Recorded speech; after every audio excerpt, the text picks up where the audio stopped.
Today we are talking about Ruth. We're in chapter 3, so it's Book of Ruth part 3. And in this chapter, we're going to see the love story between Ruth and Boaz pick up steam. Let me just quickly recap. There was a lot going on in the previous two chapters. We saw there was a famine in the land, and Elimelech and his family go to Moab, where the Elimelech is quickly killed off, and the two sons who marry Moabite wives are killed off. Naomi is left without a husband or two sons, but just these two daughters. She tells them to go home. Orpah goes. Ruth doesn't go, but commits herself in a loyalty oath to Naomi. They both go back to Bethlehem, and they receive the bounty that God had for turning back. And in this, we see the literary themes where there was no bread in the house of bread, Bethlehem. But when they turned back, there was bread provided to them and to God's people. So in all these things, there are these deeper themes. And then Ruth, when she's gleaning in the field, meets Boaz, who cares for her, who supplies food for her and Naomi. And this is where we're going to pick it up now in chapter 3. So let's go to chapter 3 and start reading. If you want to follow along, open your book to Ruth and chapter 3. So the last thing it says in the previous chapter is Ruth kept gleaning until the end of the barley harvest and then also the wheat harvest, and she stayed with her mother-in-law. Chapter 3. Then Naomi, her mother-in-law, said to her, "My daughter, should I not seek rest for you, that it may be well with you? Is not Boaz our relative, with whose young women you were? See, he is winnowing barley tonight at the threshing floor. Wash therefore and anoint yourself, and put on your cloak, and go down to the threshing floor. But do not make yourself known to the man until he has finished eating and drinking. But when he lies down, observe the place where he lies, then go and uncover his feet and lie down, and he will tell you what to do." And she replied, "All that you say, I will do." So we have to remember that Ruth is a stranger in this country, a foreigner. So Naomi seems to be instructing her in certain customs. Also notice here that Naomi says to Ruth, Boaz is our relative, including Ruth in this. So this same Naomi who had tried to send her daughter away, say, "Go away, don't stay with me," is now accepting her and is treating her like a real daughter, saying, "This one is our relative." You wouldn't say that to someone who wasn't already one of your relatives. And yet, the book keeps reminding us that Ruth is a Moabite, because the Moabites were cursed as a nation and banned from the assembly of Israel. But we see that Ruth is on this path to be joined to the people, even though that would cause a lot of tension. Imagine, put yourself in the shoes of the first audience.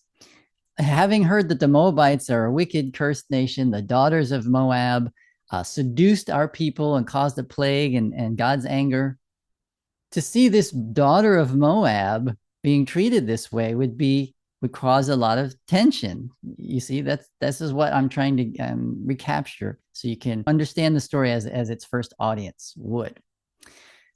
Now, here, Naomi is telling Ruth about the threshing floor and the winnowing of barley, the grain. So they would take the grain and grind it and then toss it up in the air so the chaff would blow away, but the grain would fall down.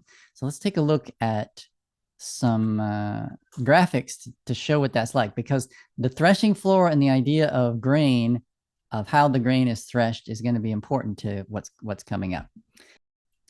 So here's a diagram that shows what the threshing floor looks like. You have a circle laid out where you throw out the grain and then you drive over it with this threshing sledge. This is one way to do it. An animal pulls the sledge, which has cutting surfaces on the bottom to grind up the grain. And then they're going to use this fork that the other man has, this pitchfork, the winnowing fork, to toss it up in the air so that it will be so the grain will remain, the chaff will blow away, and the harvested grain is kept in the center in that mound that you see in the center. So here are some men riding on threshing sledges being pulled by oxen. You can see they've got a little threshing floor And here we see some guys tossing it up in the air. And the wind, okay, so you want to have your threshing floor out where there's wind. So up on a hill is good, away from town is good. And you might do it in the morning or at night when there's a breeze. Here's an example of a threshing floor. You can see that it's typically round. So when the archaeologists find this kind of thing, we know that this is a threshing floor that we've found. Okay, so this helps us understand what's going to be going on in the next few chapters, or in the rest of this chapter. The winnowing floor, and the idea of winnowing, is also used in the Bible as separating the righteous people from the wicked, the wheat from the chaff. So we're going to see that idea come through also. Naomi tells Ruth to wear a cloak because it's going to be at night and in a windy place, so it might be cold. Notice there's no walls on a threshing floor. There's no roof, so you're exposed to the elements. Naomi tells Ruth to wash up and put on a dress. Now, first of all, you always want to make yourself presentable when you're going to ask someone a favor, but it may also be that this is a sign that her mourning period has ended. So she would do a ritual washing, but also changing her clothes so that she's no longer seen as a mourning widow, but now as an eligible woman capable of entering into a new marriage. Maybe it's not entirely clear, but this is something there that is possible from the text. And Naomi tells her to wait until the man is done and he's had some wine, so he'll be in a good mood. So it's clever to say when you're going to make a request, you should wait until the person is in a good mood. So Naomi is being clever, giving instructions to Ruth for this upcoming meeting. So let's see what happens. Back to Ruth chapter 3 and verse 6. So she went down to the threshing floor and did just as her mother-in-law had commanded her. And when Boaz had eaten and drunk, and his heart was merry, he went to lie down at the end of the heap of grain. Then she came softly and uncovered his feet and lay down. At midnight, the man was startled and turned over, and behold, a woman lay at his feet. He said, "Who are you?" And she answered, "I am Ruth, your servant. Spread your wings over your servant, for you are a redeemer."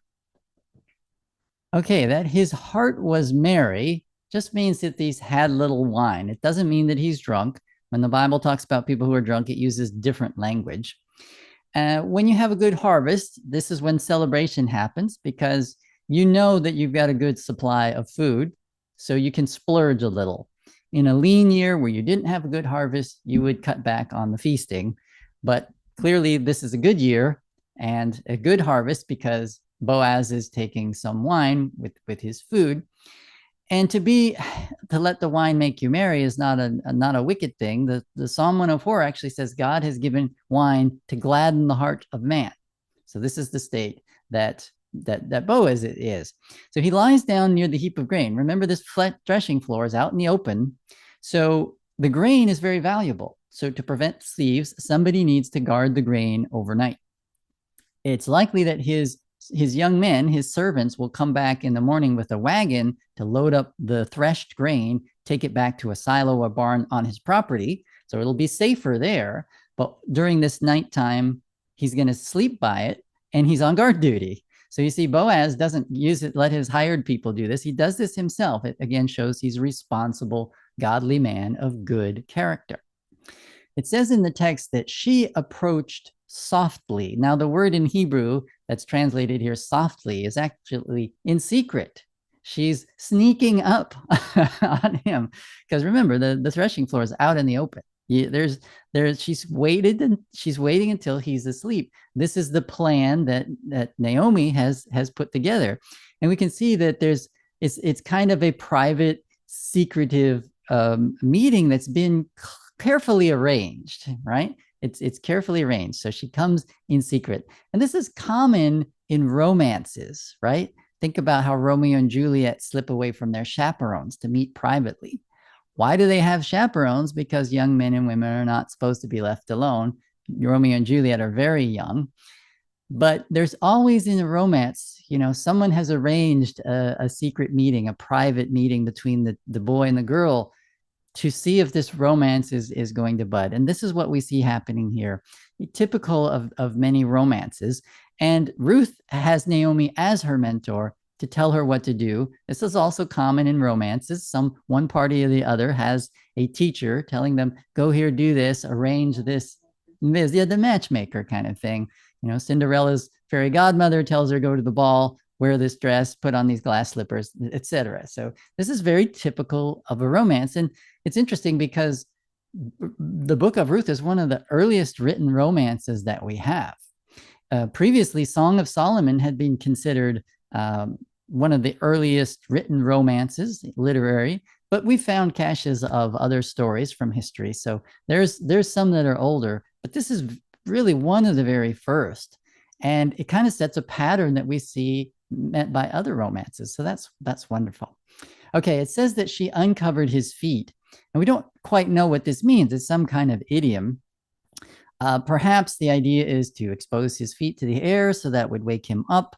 But given what's about to happen, it's more likely that she's taken part of his blanket and put it over herself. And you'll see why as we go on. But some of the modern scholars and commentators think that this indicates that they're having sex, because in other places the Bible talks about uncovering their nakedness. And that same word for uncover, but it doesn't say nakedness here. So no. Besides, there's no way that the story, as you read the story, as the author meant it to be understood by his original audience, there's no way he's trying to suggest that this is a sexual union. Boaz is an honorable man. He protects vulnerable women. Remember, he told Ruth, don't go glean in the other fields. You could get assaulted over there. He's provided for her. He's generous. He follows the law. He's not going to be committing adultery or fornication. So this just doesn't, not in keeping with the character as revealed in the story. Ruth is also a godly woman. So no, there's nothing funny going on. All it really exposes is how obsessed modern writers are with sex. This book is not that way. So that's not what's going on. It says that Boaz wakes up at midnight. Now, I don't like that translation, midnight, because when I hear midnight, I think, well, 12 a.m., right while the clock tower is still ringing 12 times. The expression in Hebrew is in the middle of the night. And the ESV, for some reason, always translate this expression. In Hebrew and in Greek, in the New Testament, they say midnight. So it would seem like all the events in the Bible took place precisely at 12 a.m. midnight. No, in the middle of the night, when it's dark, when people are asleep. That's all it means. So that's the reason he says, who are you? There's a strange woman at his feet. He can't see. It's dark. They're out under the stars. And he has to ask. And she says, it's Ruth. And now this is interesting that her reply is to say, I'm Ruth. Spread your wings over your servant. This is actually a callback to an earlier verse in chapter 2, verse 12, where Boaz had said to her, may you be given a reward by Yahweh, the God of Israel, under whose wings you have come to take refuge. And that word for wings is the same one when she says, spread your wings over me. Now, there's a double meaning here that is probably related to the idea of uncovering their feet. Because to cover one with a garment in the Jewish culture is symbolic of marriage. We see God using this language in Ezekiel, who tells a parable in chapter 16 about how God has found Israel, and Israel is represented by a young woman that he finds and rescues, and then he takes care of her. And here's what happens next, Ezekiel chapter 16, verse 8. When I passed by you again and saw you, behold, you were at the age for love, and I spread the corner of my garment over you and covered your nakedness. I made my vow to you and entered into a covenant with you, declares Yahweh, God, and you became mine. So here, God is saying to the nation of Israel, I took you as a bride. So frequently in the Old Testament, we see that. In the New Testament, Jesus becomes the bridegroom and the church is his bride. In the Old Testament, God was the husband to Israel.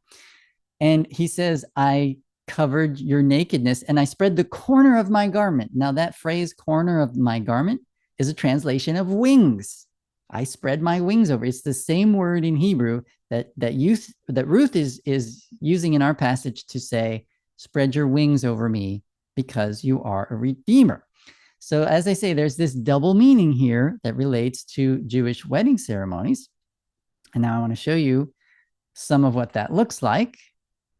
Here is a modern Hebrew wedding, and you can see that the prayer shawl called a talit that the gentleman wears has been put over the woman. This is symbolic of them being one flesh now. Here's another example where we see the guy holding the corner of his garment over her head during the wedding ceremony. So you can see that when his hand up like that kind of looks like a wing, right? And it's the corner of his garment, which is now over her. So this is a wedding motif, a marriage motif that we're having here on display when she says, spread your wings over me. Ruth is taking shelter under God's wings by means of Boaz. Boaz has given her, has blessed her, has given her food for herself and her mother. So Boaz is going to be the way in which Yahweh provides for Ruth. In taking shelter under the wings of Boaz, she's also taking shelter under the wings of God. So let's see what Boaz responds to this as we continue through the story. Verse 10. And he said, may you be blessed by Yahweh, my daughter. You have made this last kindness greater than the first, in that you have not gone after young men, whether poor or rich. And now, my daughter, do not fear. I will do for you all that you ask. For all my fellow townsmen know that you are a worthy woman. And now it is true that I am a redeemer, yet there is a redeemer nearer than I. Remain tonight, and in the morning, if he will redeem you, good, let him do it. But if he is not willing to redeem you, then, as Yahweh lives, I will redeem you. Lie down until the morning. So Boaz is going to follow the Mosaic law, and he invokes God. He's always invoking God, and he invokes a blessing from God onto Ruth. Now he says, "You haven't gone after young men." In this, we recognize that Boaz is much older than Ruth. This is something I had mentioned previously. We get the idea that he calls her daughter. He calls all of his employees young men, and that Boaz is an older man. And he says that it's a blessing that this younger woman, Ruth, has gone after him. In other words, is pursuing him. He calls her offer a kindness, apparently due to his age. He apparently thinks that young girls aren't going to be after him. But all of this makes it clear that Boaz understands this is a marriage proposal, right? And then the bit with the wing, the corner of your garment, and the things that she's saying, he recognizes that she's gone after him. Now, in our modern times, we may think of ourselves as very progressive, but even today, a man is supposed to propose marriage to a woman. But here in this book in the Bible, events that took place in 1100 BC, we're seeing the woman proposed first. How can they still say the Bible is sexist? How progressive is this? Or rather, it just shows an equality of persons. Ruth is the one who proposes this marriage. And I think that's just amazing to find this in the Old Testament. So that's, fascinating. Now, Boaz, it says he will make sure this redemption happens because she is a worthy woman. Now, previously I told you when Boaz is introduced, it says he is a worthy man. That word that can also mean wealthy. But in this case, Boaz is a worthy man who happens to be wealthy. Ruth is a worthy woman who is not wealthy at all. So clearly the intention here is to say that she is a worthy woman. Some of you may be familiar with the Proverbs 31 woman. It starts out, a worthy woman who can find her, and then goes on to describe what the Proverbs 31 wife is to be like. That same word spoken of the Proverbs 31 woman is used here of Ruth. And Boaz says, even the townspeople recognize this. Again, that's fascinating because this is Ruth, the Moabite, right? And Moabites are supposed to be despised. So again, think about the original audience reading this and recognizing Ruth has demonstrated her good character. Why should she be excluded from the assembly of Israel? And what's going to happen? So you see there's some tension there. In this, I think God is speaking through the story to the nation of Israel. We don't know precisely when Ruth was written, but we can understand that it was given to Israel at a time when they were being disobedient, and they needed all the lessons that I'm trying to draw out in here. God had wanted ancient Israel to redeem their Gentile neighbors the way Boaz is going to do with Ruth, the way Jesus has done with us. All of us Gentiles need to be redeemed. We need to come under God's wings, under his protection. And Jesus makes a way for us to do that, to be grafted into the nation of Israel. This is what they were supposed to be doing in the Old Testament times. And here we have an example of Boaz doing that, whereas Elimelech, who was killed off, is under God's curse and will perish. Elimelech was Naomi's husband, who died at the beginning of the story because he left the promised land, because he went away to Moab, which was a nation cursed by God. He was disobedient. He left the presence of God. And for that, the book makes it clear he's being punished. But now Ruth, this Gentile, is being welcomed into the nation by first Naomi, now by Boaz. And remember, she didn't expect that welcome. She said, why are you treating me this way? So part of this tension that's in the story is, will this Moabite woman, one of the daughters of Moab, be allowed into the assembly of Israel, despite the fact that God has said, no Moabite can enter? Well, yes, God can make a way. He's going to make a way for Ruth, and that's an example, a demonstration, foreshadowing that the Gentiles will be grafted in to the nation of Israel through Jesus Christ. Okay, so when he says there's another Redeemer closer, Boaz is following the letter of the Mosaic law very closely. It's not absolutely clear that the nearest relative is the only one capable of redeeming someone in your clan. I'll talk about this redeeming idea next time. We're going to have a lot more to say about it in chapter 4. But it does demonstrate that Boaz is sticking to the law in a very strict manner. Now, as a love story, I would kind of want Boaz to just say, I'm going to have you for my wife. I don't care about the guy who has a better claim. That would be romantic. But we've also been told that Boaz is a worthy man. We see that he's a godly man. And part of the reason he's a godly man is because he follows God's law and in a very strict way. I think he's a bit too by the book, but this is what the book of Ruth is trying to show, that he's very obedient. And we could also say that Boaz perhaps is allowing God to choose his wife for him, right? It's not going to be me who chooses. If she's meant to be my wife, then the nearest Redeemer will not be able to do that. And it'll fall to me. So I'm leaving it up to God. We could see it that way. All right, so let's continue and see what happens next. We're going to verse 14. So she lay at his feet until the morning, but arose before one could recognize another. And he said, let it not be known that the woman came to the threshing floor. And he said, bring the garment you are wearing and hold it out. So she held it out, and he measured out 6 measures of barley and put it on her. Then she went into the city. And when she came to her mother-in-law, she said, how did you fare, my daughter? Then she told her all that the man had done for her, saying, these 6 measures of barley he gave to me, for he said to me, you must not go back empty-handed to your mother-in-law. She replied, wait, my daughter, until you learn how the matter turns out, for the man will not rest, but will settle the matter today. He will settle the matter today because Naomi knows the character of Boaz. Remember, they're of the same clan. So she knows that he's the kind of guy that's going to take this thing straight away. Now, it says that she lay at his feet until morning.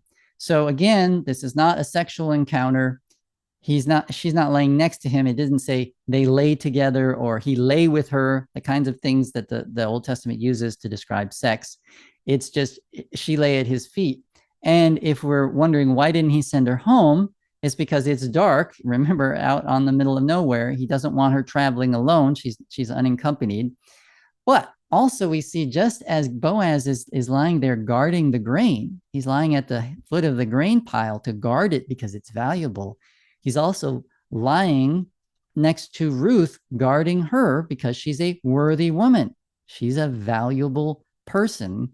And again, this is driving home that idea that Ruth, despite being a Moabite from that cursed nation, is a valuable person and therefore worthy of being redeemed and joined into the nation of Israel. Also, we see that they both get up before it's fully light. And Boaz says, I want to make sure no one knows that she's here.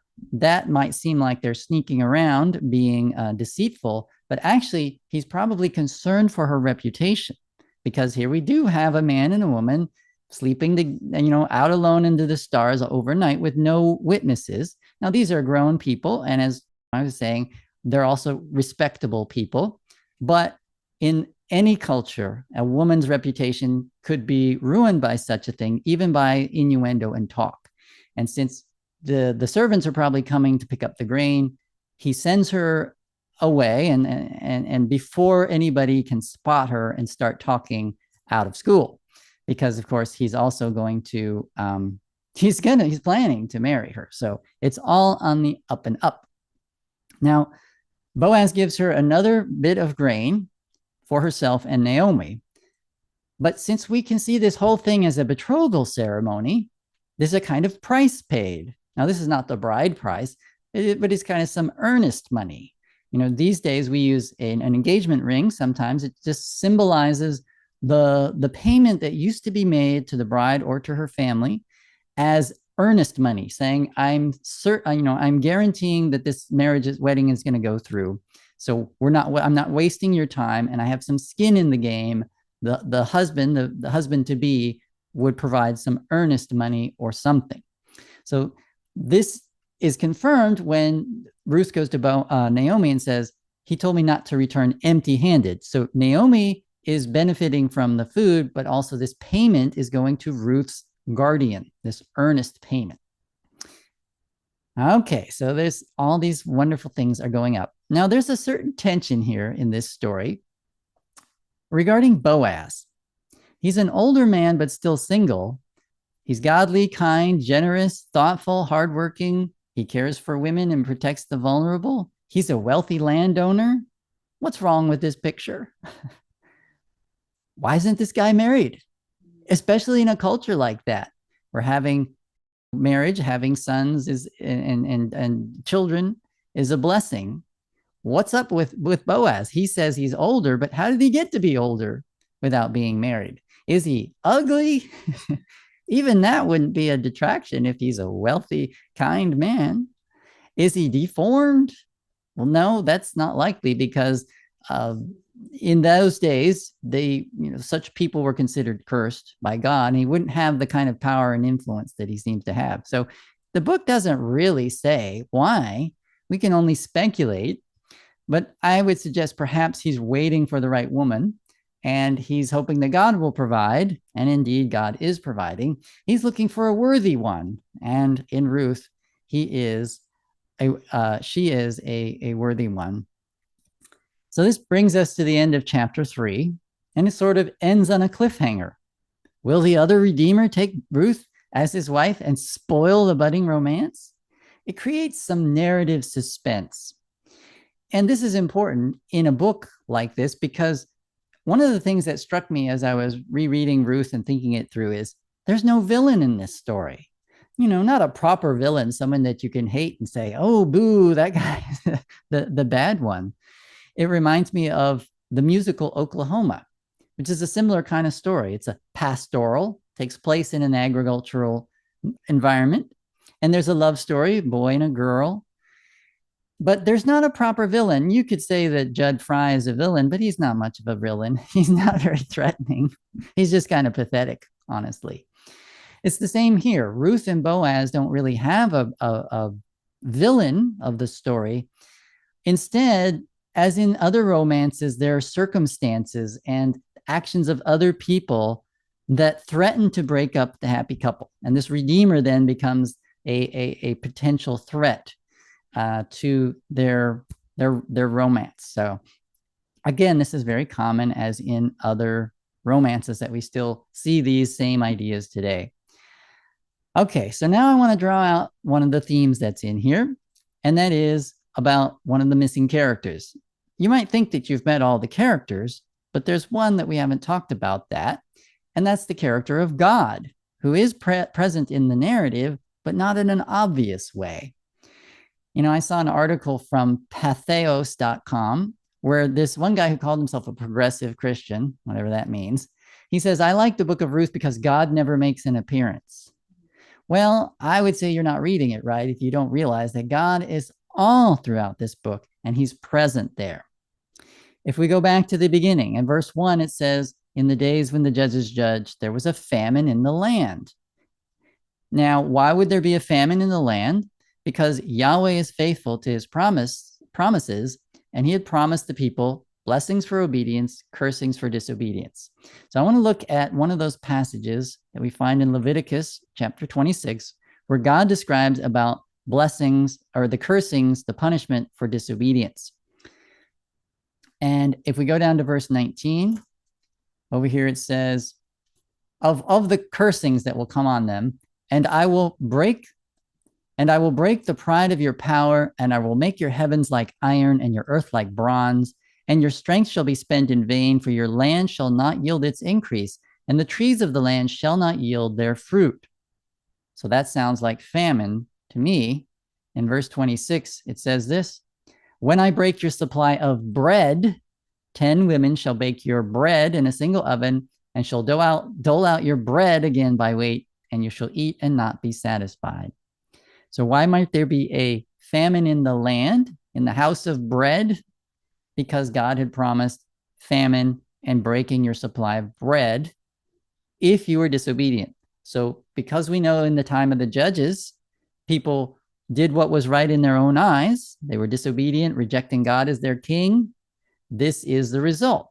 So we see God present in the famine and those things that I was describing previously. Okay. Also, we see it in what happens to Elimelech and his two sons. They are quickly killed off before the introduction is gone. And I said, we can see the hand of God in this, that this is a punishment for disobedience, leaving the promised land, going to Moab, taking Moabite wives. All these things are disobedience. So what is the curse that God has for the disobedience? Well, here's one that matches that almost perfectly. Same chapter, Leviticus 26, now verse 23.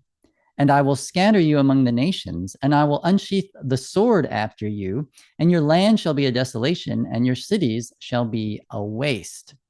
Then the land shall enjoy its Sabbaths as long as it lies desolate, while you are in your enemy's land. And now I want to skip down to verse 38.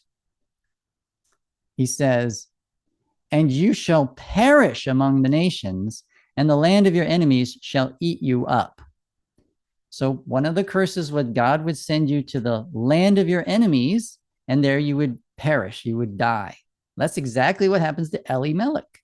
He goes to the land of Moab, a historic enemy of God's people, and there he dies, and the two sons die. So again, this is how God is demonstrated as a faithful God who keeps his promises.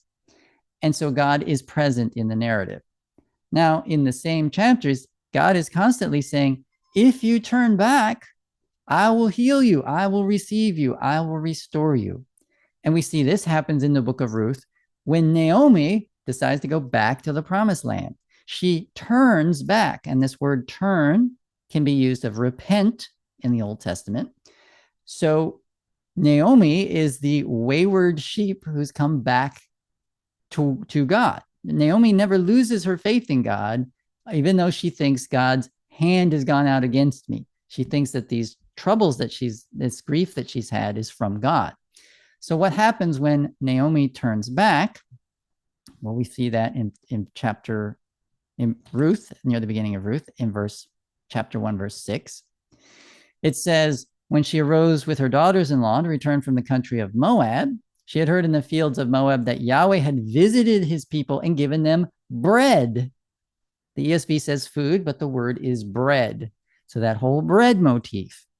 Now, in the Leviticus passage I was telling you about, God has said, when you turn back, when you are obedient, then you will receive blessings. One of those blessings is this, verse 5.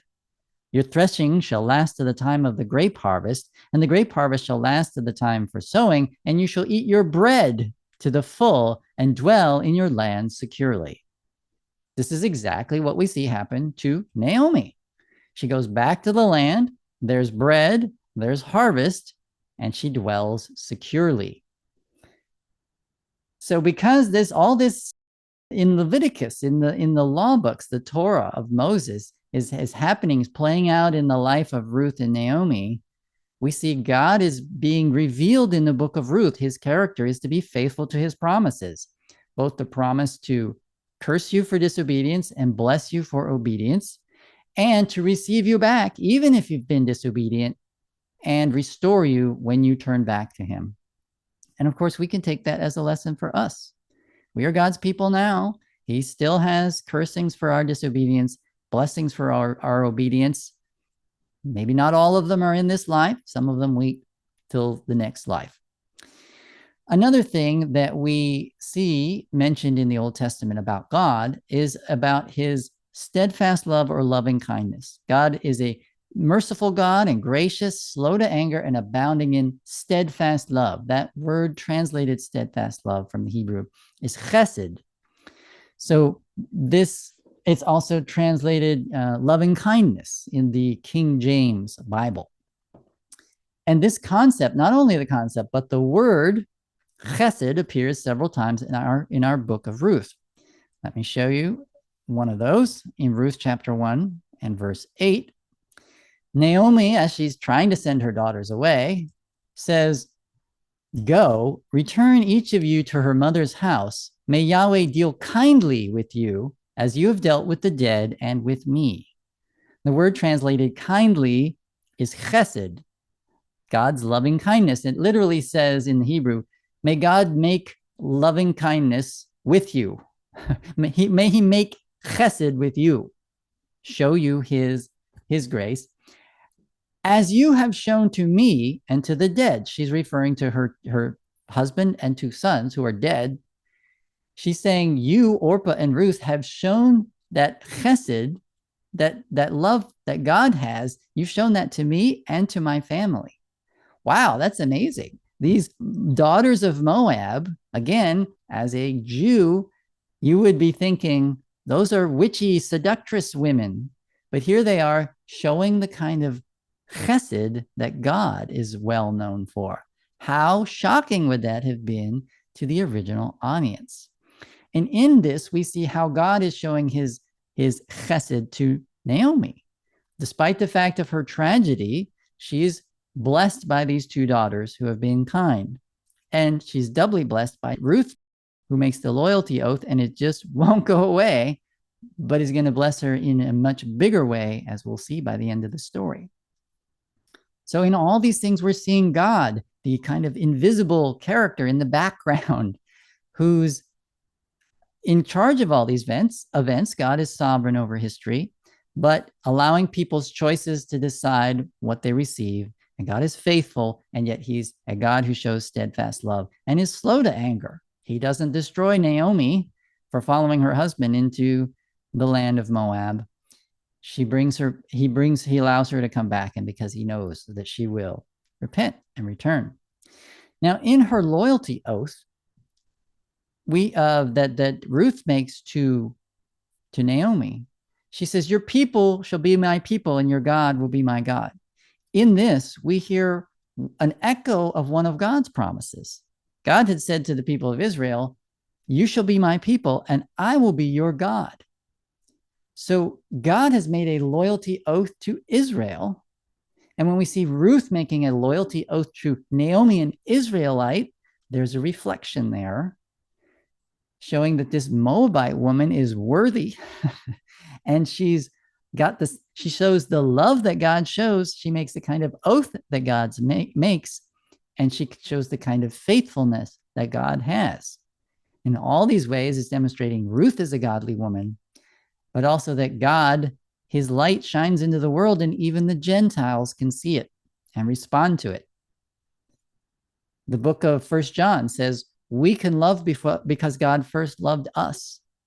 And we see Ruth showing the kind of love that God has because she's seen the love of God in the world.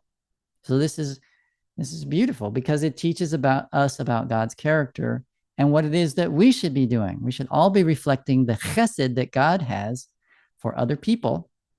We should be playing that out in our lives too. In Ruth chapter 2, at verse 3, we saw that it said that Ruth goes out to glean, and she happened to come to the part of the field belonging to Boaz. Oh, well, that just is circumstance, right? Well, from a human standpoint, it might seem like it was a chance occurrence. Well, we understand from the story, because God is revealed in it, that this is a divine appointment, that God has sovereignly arranged these things, because Ruth is going to find protection and welcome from Boaz.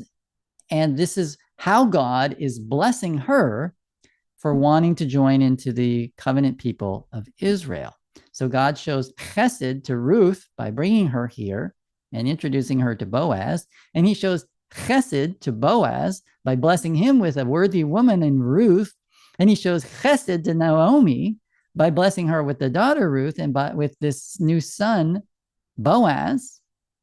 So in all these ways, God is present in the story, and his character is being made known. And this is just beautiful. Now we see that word, the word chesed again here in chapter 2, verse 20, where Naomi says to Ruth of Boaz, may he be blessed by Yahweh, whose kindness has not forsaken the living or the dead. And when she says kindness, the word behind that is chesed. So she's acknowledging that Yahweh is showing her that steadfast love, and to her dead husband and sons, in that if Boaz redeems Ruth, the name of the deceased will not depart from Israel. That's something that will happen as a result of redemption. Again, I'll talk about that next time in chapter 4. And then the last instance of the word for steadfast love is in chapter 3, verse 30, which we just read, when Boaz says to Ruth, may you be blessed by Yahweh, my daughter. You have made this last kindness greater than the first, in that you have not gone after young men. Again, the word kindness here is chesed, steadfast love or loving kindness. Boaz says, you have shown me a kindness. And in proposing marriage to me, an older guy who doesn't feel like I was going to get such a thing from the young lady. And this is greater than the first one, which I'm guessing may be just taking care of Naomi and coming from a foreign land to join herself. Whatever he specifically means, he's recognizing that her marriage proposal is a blessing to him, and it shows the chesed of God. Now, it's fascinating that the only two parties in this whole book are spoken of as showing this steadfast love: God and the two Moabite women. The daughters of Moab are showing the chesed of God. It's never specifically spoken of Boaz, but of course we see clearly Boaz is showing the steadfast love of God to Ruth and to Naomi. We don't need to be told outright. Okay, so in the book of Ruth, we see the character of God is present, yes, behind the scenes, but he's always there. Like all scripture, it's designed to reveal God, who he is, what is his character. And frequently, God reveals himself through history, events that happen to the nation of Israel, or people's lives, godly people and ungodly people. We see what kind of results they receive. In this case, we see covenant people like Boaz and Naomi and Elimelech. These are Israelites within the covenant that God had with them at that time, and how God responds to them. Boaz, for his faith, is blessed. Naomi, despite the fact that she's kind of a doubter who's struggling, he still blesses her, accepts her repentance. But Elimelech, who runs away from God, who leaves his presence, he's destroyed. So we see how God deals with his covenant people. And we see how he deals with the Gentiles, Ruth and Orpah, who are not part of the covenant nation. When Orpah wants to, her mother says, you go ahead, go back to your gods. Orpah leaves, and God doesn't send out anybody to try and drag her back. You're free to leave and not join yourself to God if you're outside the covenant. But when Ruth wants to come in, oh my, how the door's open. And God receives her, blesses her. And this whole book exalts her character. So we see how God responds to people, and that's still going to be true. God's character doesn't change. Now, I mentioned how Naomi is like the everyman, right? The one that the reader will most identify with. She knows God, but she's struggling. She makes mistakes, but she comes back, and she's headed in the right direction. God accepts her turn back, and it shows that God was never really angry with her, despite the fact that she thought that. And we saw all the ways that God shows chesed to Naomi. Remember, I said that Naomi is kind of like Job, right? She's struggling with, why did these bad things happen to me? Is God angry with me? But she never leaves God. Like Job, she's, the Lord giveth, the Lord taketh away. Blessed be Yahweh. So still in God, despite the fact that she's struggling with why this happened to her. And like Job, Job had lost his family at the beginning of his book, but by the end, he receives a new family. The same thing happens with Naomi. At the beginning of the story, she loses 2 sons, but by the end of the story, she has 2 new sons. So like Job, who's restored in the end, Naomi is restored in the end because of her faith, because she turned back, because she never gave up in the struggle with, why did this bad thing happen to me? She never gave up on God. She never stopped being faithful. And all these blessings come to her. She is restored in the end, just like Job is restored in the end. So we see there a little echo of Job.